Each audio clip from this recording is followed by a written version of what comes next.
What is up YouTube, it is Matty, and yes, today there is some big news released in the Supercell / Clash of Clans world.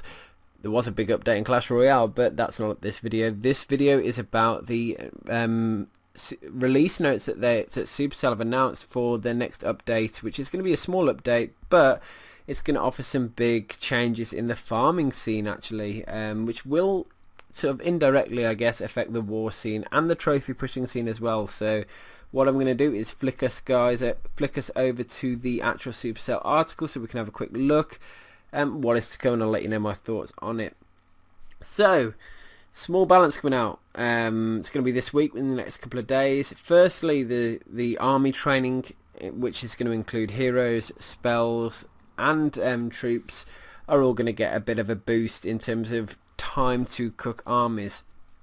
What that means and what they're doing is, this is what I think they should have done however long it was ago now, however many months ago it was, when they banned sniping, is dramatically reduce the troop time down, because it means that at the moment, whenever I want to attack, I'm attacking probably every 45 minutes with boosted barracks, and that's crazy. Consider I'm to boost let's say 6 barracks, because sometimes I do that, and the spell factory and both heroes. That's like 9 items. That's 45 gems per 2-hour slot, which is crazy actually. Considering that it's every 40 minutes, so what's that, 3 attacks in a 2-hour slot? It was never right if they're trying to get you to use full armies. So really happy that this has actually come out. So let's have a look at the detail. 2 times faster brewing, well, twice as fast for the spells.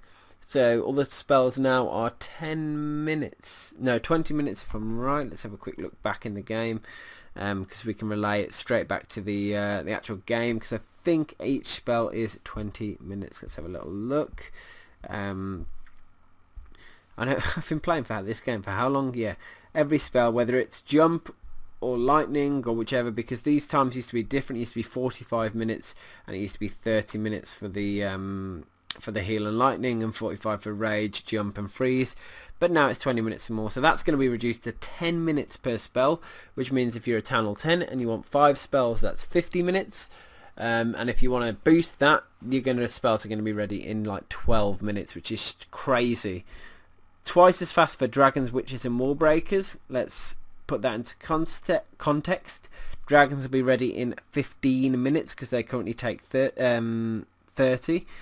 Witches, I believe that they take 20, sorry, so they're going to be ready in 10, and wall breakers are 2, so they'll be ready in 1, which again, that's pretty huge. Moving on through, we've also got 3 times faster training for Golem, Lava Hound and P.E.K.K.A, all of which take 45 minutes, so that's 15 minutes, which is crazy.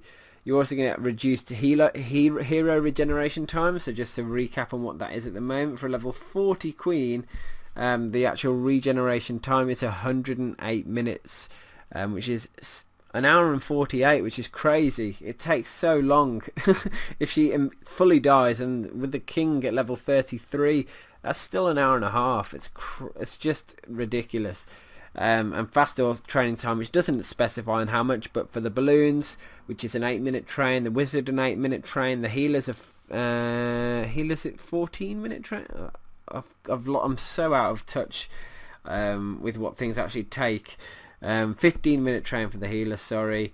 Valkyrie's an 8-minute, and Bowler, I've trained so few bowlers in my time that I don't actually know how long they take either, which I know it's quite cringe, but it's just the truth. They're an 8-minute train as well, same as the wizard, Valk or balloon.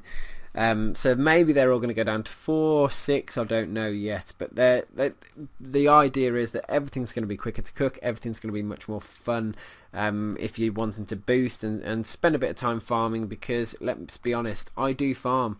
I'm going to show you some raids soon which will demonstrate this, but we're going to kickstart this with looking at this raid. So I'm using the warming strategy, which I spoke about in a previous video, which is all about using war style armies in a farming way, but it will also help trophy push. So I'm both pushing, farming and war practice all in one sort of strategy.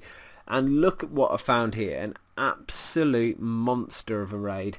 Bearing in mind that I'm in Crystal 1, meaning that my league bonus is 250,000 gold, 250,000 elixir and 1,580 dark, I believe. So with that in total of over a 960,000 raid on the gold and what was it, over 800,000 on the elixir, that puts me at a total price of over $1 million for each, which is sick.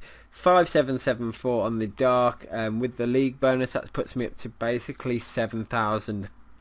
So this is an absolute monster, so I wanted to take my time with it, but I am farming. I'm farming in fact I've done more farming than in a long time today. Had an opportunity to get a couple of raids under my belt. I've been able to get both a cannon and an archer tower set off today, and they're 6.5 mil each. I did start the day with 5 mil, so that puts it into a little bit of context, and I think I'm back up to about 2.5 mil. But anyway, I'm sort of approaching the three corners of this base on this raid. Queen walk the bottom, send the king and a couple of Valkyries, a couple of Valks in through 3 o'clock, a main group of Valks in through 9 o'clock, and just trying to target all those defences. Valk's doing a pretty good job in cleaning up so far. I end up using a rage spell I think in the core, but I slightly missed most of the Valks there, so the rage spell got kind of wasted for a little while. But they do make use of it right now when they step in, and they're able to take down the rest of those defences. And the problem is the Valks did start to get stuck on the walls and start to fizzle out because the compartmentalised cannon and archer towers, and my healers had pretty much all died minus the one, but I was able to just about scrape through, and you'll see how close it actually was here. With the queen health into getting the 3-star. So here you go, queen on cannon, and with one slither of health left, she's able to break through the final wall. I did drop the swag poison on the camp just for lols, but yeah, absolutely awesome raid. We're now going to flick back over to the gameplay balance, which the bowlers are getting a slight buff. Now recently you've seen the Valkyries get the buff where their attack speed was increased, as in they attack much faster once they select their target, and we're going to get the same for the bowlers now, so maybe they're going to get a better use. I am currently saving up my dark elixir specifically to upgrade my bowlers, so I might jump off the time, it depends, and we're going to see what sort of strategies come out with using the bowlers soon. Finally, there is something for the trophy pushers as well, which is the 5 to 30 minute. If you can't find an opponent within 5 minutes, I think you have to click a button to restart the search, and that's going to change up to 30, so that should help them out. I don't know, I haven't experienced it myself because I'm not high enough in trophies, although with my new warming strategy I am pushing up, and I'm hoping to get to Titans quite soon, within the next week I guess. Another high raid I found was this one where I caught an 800k gold. Now I am only 10 on 10. I did think, well, I did try and take on the max 10 or 11. I thought if I queen walk through 3 o'clock, take those defences down, and then because of the wall that sort of leads up towards the main core, my Valkyries are going to have to go into that core if I sort of queen walk the one side off. It's just a sort of a natural funnel for them. So my plan was to use giants and wizards to just give the Valks a nice direct path into that core. Using the rages to keep my queen alive. Sorry, we lost the video. We lost the video a moment there. Queen walk is going fine, and now you can see I'm breaking in some giants down at the bottom over here. Gonna drop some wizards behind those guys just to try and help funnel whenever I get round to it. I've dropped an extra rage spell in there to try and keep the queen alive, but she did get hit by the Inferno Tower, which meant it was almost insta-death for her.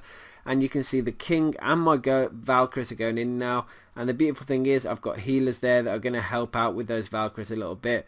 The Eagle Artillery, it has been aggroed now, so things are going to start kicking off. Because I used 2 rage spells for my queen, means it leaves me with only 1 rage spell for my Valks and my king. Could have done with the second one sort of over the middle of that Eagle Artillery, just to give me a bit of extra firepower for this part of the raid. It would have made things go down a little bit quicker. It would have made that Eagle Artillery go down then, which would have helped out a little bit. I just might have got a bit of extra loot, but because it was 800,000 dark, and I left a couple of storages on the field, I wasn't quite able to get the whole lot. I mean, in fact, if you look at my attack today, you can see that from 8 hours ago to 7 hours ago, I'm just going for as much loot as I can, always looking at the dark. I always want to make sure there's enough dark there to make it worthwhile, because I'm using very heavy dark armies, which means I'm still rising in dark elixir. So I started today on about 20,000, I think. It might have been around that. So I have gained up to 60, but I have been doing quite a few raids today. Anyway, this raid, 6,000 dark elixir. What I was looking to do here was create a little pathway. If you notice, the Inferno Towers are far enough away from the Eagle artillery to allow me to queen walk into it. So immediately I thought, right, I can get that Eagle artillery down. There are 2 drills in this compartment, and that is a route into the dark storage as well.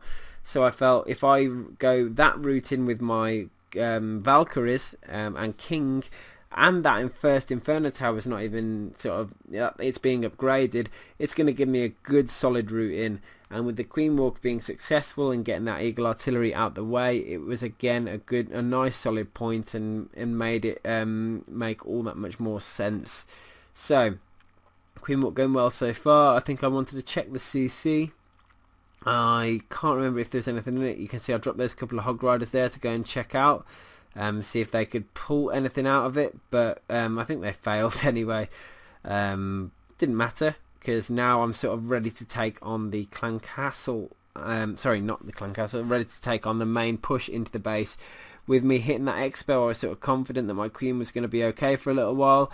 There go the Giants. I did them away from the Wizard Tower because I did not want them getting all splash damage, because that would give them an early death. The Valkyrie's going in, and I was just trying to be a bit sparing on my spells. I didn't want to drop a rage spell down too early. Likewise, I didn't want to drop the heal spell down too early either, because they would have ended up dying or not having it later on in the raid. With the healers now deciding to go, sorry, the Valks going outside the base, a big chunk of them there, that's not going to help me, but they did go back inside. So I would have been better off if they all stuck together for the whole time of the raid, because now they've sort of broken into the bottom side of the compartment. Has it meant that I've still got that Inferno Tower down? Yes, just about. But I think it would have still been a bit smoother if I'd have got that other one down. But here I've still got wall breakers left, so I broke my Queen back in because there were some storages I could reach. So yeah, I mean, this was a pretty solid raid. I mean, I am really enjoying using these sort of Valks war style strategies in just generic matchmaking farming. It's great fun, and to be able to do this at like an attack every 10 minutes, which is coming up soon, it's going to be all the better for me. So I've got to say, I'm really pumped about it. I think it's a great update. It'll allow me to get all that much more experience in, which every bit of experience is helpful when you're learning a new town hall. With the Bowler update, I'll be very, very eager to get those going. I've got 2 days left on my Wizards, and then I want to get these bad boys going straight up. But anyway, hope you guys have enjoyed this video as well, and I'll catch you on the next one. Peace.